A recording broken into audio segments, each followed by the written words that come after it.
You know what? I made this garlic, lemon, and vegetable chicken stew yesterday, and I realized, you know what? This tastes amazing. I'm gonna have to share this video.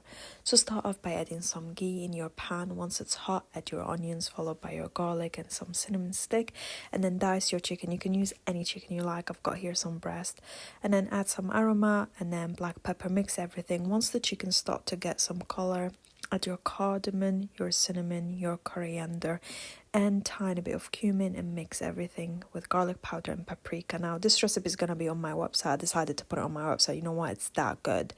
Add some bay leaves, and then I had some zucchinis that I washed, peeled, and then sliced, and then I had some canned mushrooms, 2 vegetable stock, and then some canned potatoes that I had in my like pantry as well.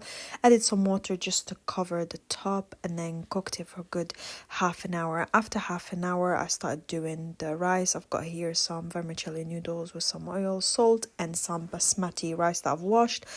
While that's cooking, I added 2 teaspoons of cornstarch with some water, added on top of the stew, followed by garlic and lemon. Now, I added so much garlic and lemon, it tastes amazing. Once the stew is done, I added some coriander.